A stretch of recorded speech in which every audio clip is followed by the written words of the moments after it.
Hi, Monique here. If you like this kind of information, consider joining my Patreon group. You have level 1 where you get lots of written posts, tips and tricks, supplement information. Level 2 will get you a 2 or 3 day menu plan so that you can eat low oxalate and do it with confidence. And level 3 will get you the whole live Patreon Zoom where you get to participate and ask questions. So enjoy the video and check me out on Patreon.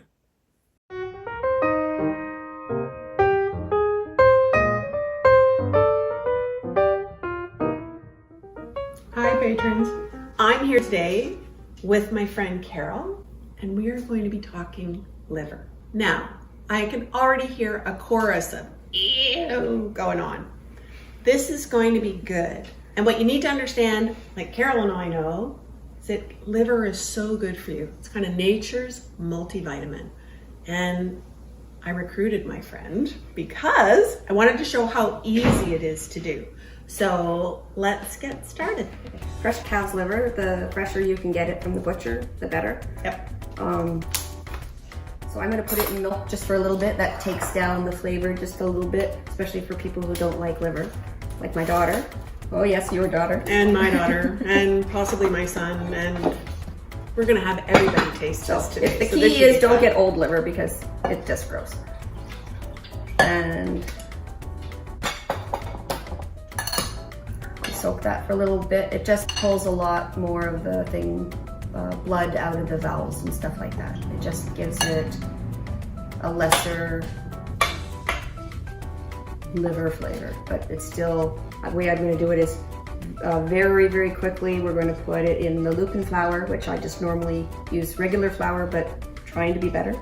And then in the flour, we will put salt, pepper, and garlic powder. Mix that up. We'll dry our liver.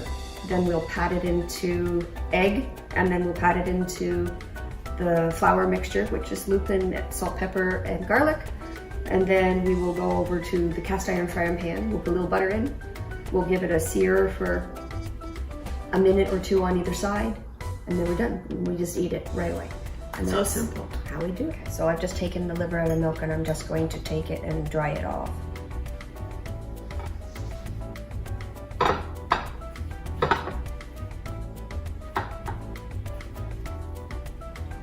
So you're really just trying to get the surface Dry enough so that when we put the liver in the flour and spices, then it'll have some grip, right? Yeah. So milk was to ease in people who don't like the strong flavor of liver, which I love liver no matter how it goes.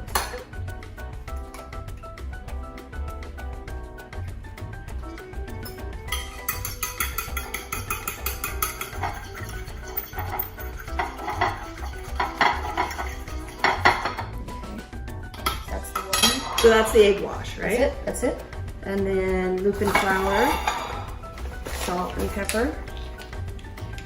My hands are now wet. So. Now some of you may be wondering about pepper. It's medium oxalate, but if you're using a little, it's not a big deal.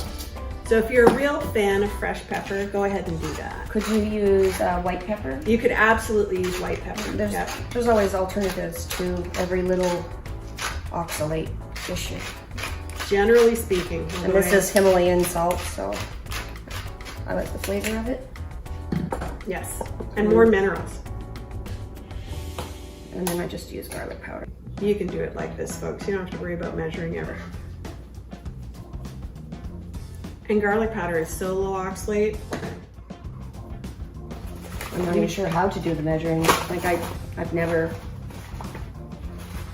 It smells quite good, actually. And I'm going to use a knife because I don't have another fork. That's not going to be enough.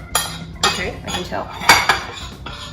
But we can get one piece of liver done, and then we need to heat the frying pan, put some butter in it, and get it going. So the frying pan should be hot when you put it in. Mm-hmm. Yeah, because you don't want to cook it long, and you want it hot and ready to start frying the surface. We'll see how the lupin flour works. That looks like maybe a quarter cup. Oh, now you got a half cup. So that will be enough for 2? We'll see. Okay. I never really know. Now I used to do butter, but it tends to burn, and because I'm going to use a really hot grill, I am going to use bacon fat that I've just taken from when I cook bacon and stuff like that. It doesn't burn as fast. And you know, we don't have bacon to go with our liver, so it's going to give it that bit of bacon flavor. Quick in the egg wash. I usually just use my fingers. Yeah, which is fine. Cooking for homes alone. In the flour with the spices.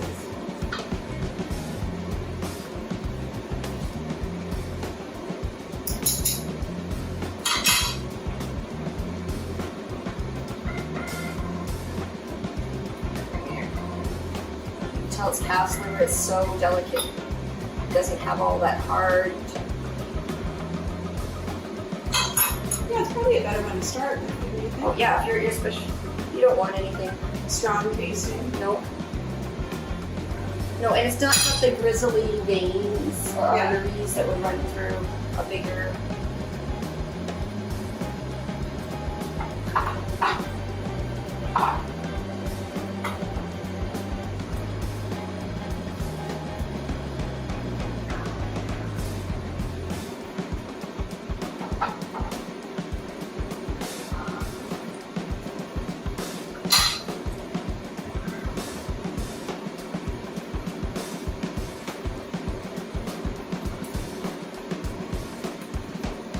Don't worry to get messy because it's easy, but it's messy.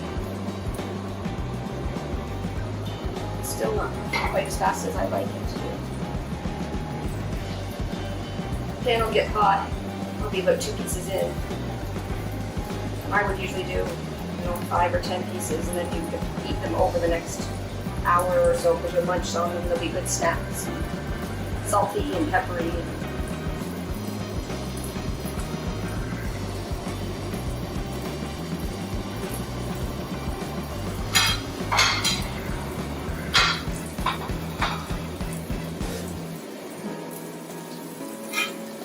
Starting to brown. From the standpoint of easy, it's so fast, right? Even if you're cooking enough even for a family, it's going to be pretty quick.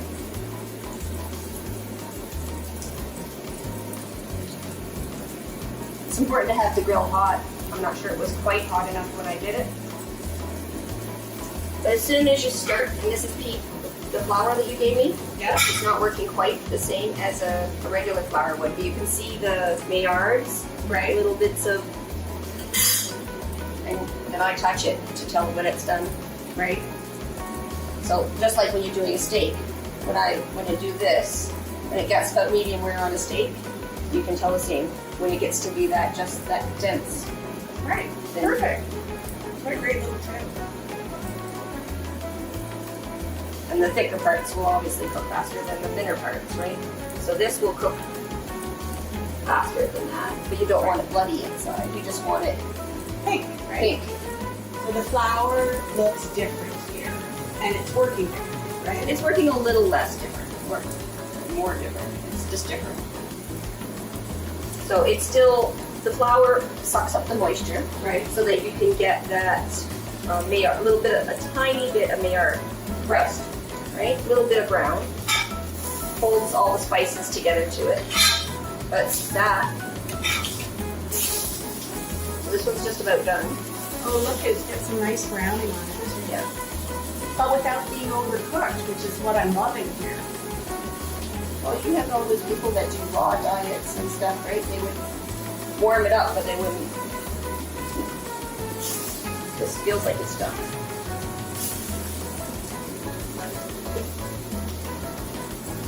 But it's nice that the flour gets you that little bit of browning. It just looks. It holds the salt and pepper and stuff into it. Okay, so awesome. Let's see how it looks.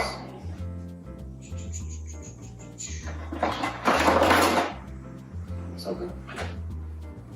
Just a tiniest bit of pink left, but Yeah, it looks perfect. And you can see how tender it is too, as opposed to having to like yeah, saw your way through You it. could probably cut it with a fork with no problem. Just the slightest amount of pink. This is going to be the thickest part. Not raw liver. Right. There you go. That's the most raw part. Right. And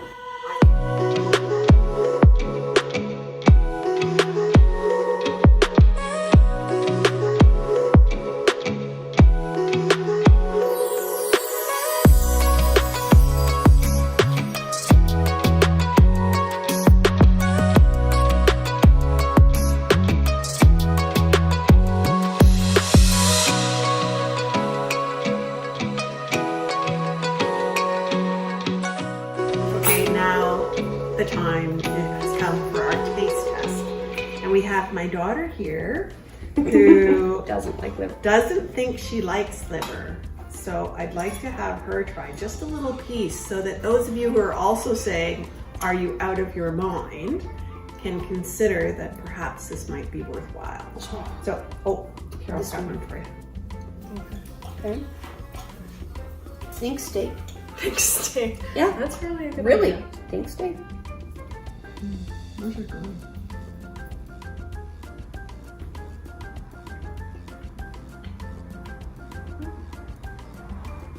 Not as bad as you thought. Tell us what the flavor is. Yeah. Still liver. It's not as strong as I remember, which is the main reason for hating it. Good. So try one that's got a little bit of this crunchy, try nice outside. Her thinner piece. Yeah. Because the other thing is you have spices added here, a little bit, some salt, pepper, and garlic. And you've got this lovely thin coating on it.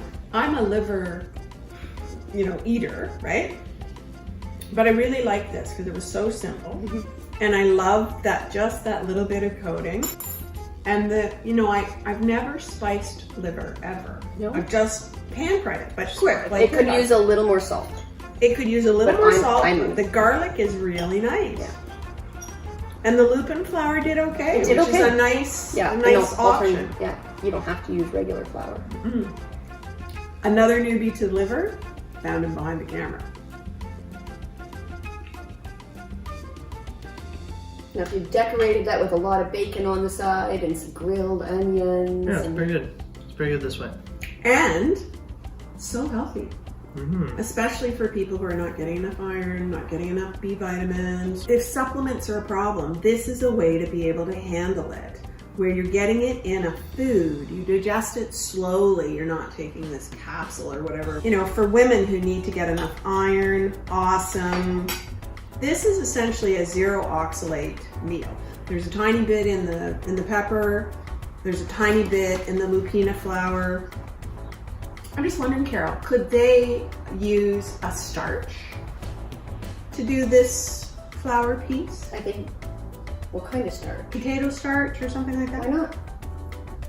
Like I said, this is the first time I've used lupin flour. I can't see why you wouldn't try a couple different variations. I don't think it's going to change the flavor. No. Really, it's just about drying the liver out a smidge and holding that to the meat, whichever holds the salt, pepper, and garlic. So Yeah, but we did try the lupina today, which I haven't used for browning, and it's turned out quite nicely. it did. So that's how simple it can be for you to be able to have liver in your diet. We did this basically real time, so not a lot of time for prep. Simple. You could soak longer in the milk if you wanted to, especially if you're somebody who's more worried about the taste. But my kids have both tried it here on camera as well. And so I really want to encourage my followers to take a look at this and consider including it in your diet.